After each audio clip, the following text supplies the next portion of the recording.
Sir, आपने कहा था कि प्रत्याशियों की जो सूची होगी वो हमारे पार्टी के तरफ से पूंजीपतियों की नहीं होगी, जात धर्म देखकर नहीं होगी। क्या ये प्रक्रिया अब भी वही होगी या कुछ और होगी?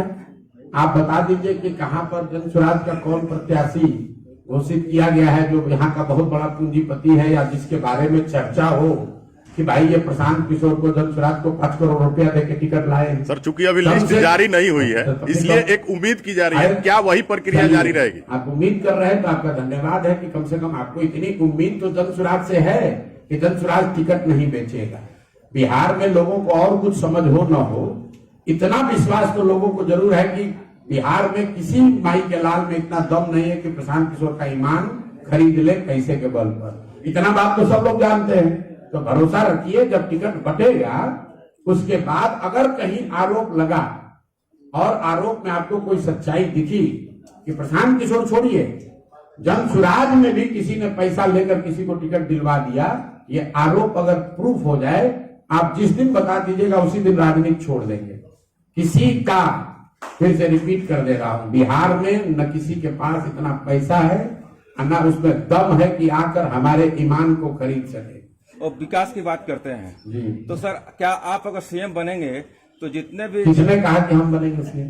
नहीं, हमें फ्यूचर की बात अगर मगर क्या होता है सर? अगर मगर क्या होता है? अगर जन स्वराज की सरकार बनेगी, ठीक है, तो बिहार में विकास की बात होगी, ठीक है, शिक्षा रोजगार की बात होगी, और आप देखेंगे कि भ्रष्टाचार को कितनी कड़ाई से तो सर जितने यहाँ रोका जाता है। जितने भी बिहार सरकार का बजट है 3.25 लाख करोड़, और अगर सारे जनप्रतिनिधियों का पेंशन जोड़ दीजिएगा तो 500 करोड़ भी नहीं होगा। 500 करोड़ भी बड़ी राशि है, उसको भी देखा जाएगा, लेकिन उसी 500 करोड़ की वजह से बिहार गरीब नहीं है। आप लोग, इसको अंग्रेजी में कहावत है, missing the jungle for the wood, मतलब जंगल जल रहा है वो नहीं देख रहा, लकड़ी पकड़ के बैठे हुए हैं। ये दूसरे नेताओं की तरह हम ये बयानबाजी नहीं करते हैं कि हम आएंगे तो सबका पेंशन रोक देंगे। हम तो ये चाहते हैं कि जनप्रतिनिधियों का पेंशन और बढ़े, लोग इतनी तरक्की हो कि बिहार में लोगों की आमदनी बढ़े, लोगों को रोजगार बढ़े और जनप्रतिनिधियों का भी मानदेय बढ़े। गोवा में, ध्यान से सुनिए, गोवा में प्रति व्यक्ति आय है 2 लाख रुपए।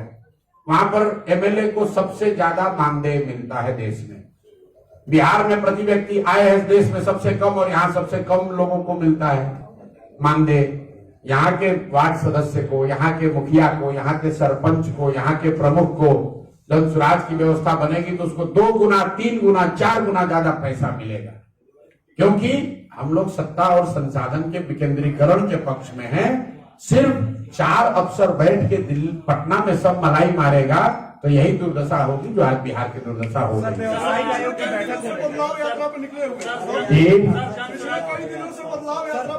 अरे एक ही आदमी कई वो सवाल कीजिएगा, व्यवसायिक आयोग का गठन होने जा रहा है। कितना आयोग बिहार में बना कि सरकार खुद ही भूल गई है कि कितना आयोग हम बनाए हैं और आयोग का काम क्या है। वैसा आयोग अपना छोड़ो यार, वैसा आयोग का गठन कब से पत्रकारिता कर रहे हो? कम से कम 25 को आयोग में हम लोग खुद देखे कौन बनता है। आयोग किस लिए बनाया गया है?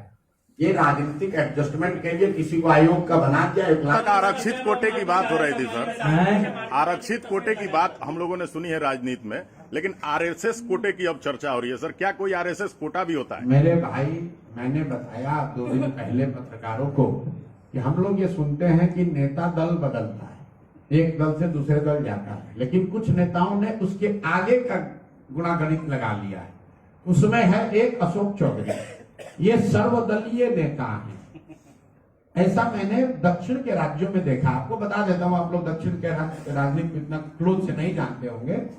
दक्षिण के राज्यों में ऐसा होता है कि परिवार के अलग अलग सदस्य 2 या 3 पार्टियों में रहते हैं ताकि कोई भी सरकार आए उनको नुकसान ना हो। जहां कोटा है वहां कोटा ले लिए, जहां कोटा नहीं है तो पैसा देके खरीद लिए। चलिए भैया, बहुत बहुत धन्यवाद।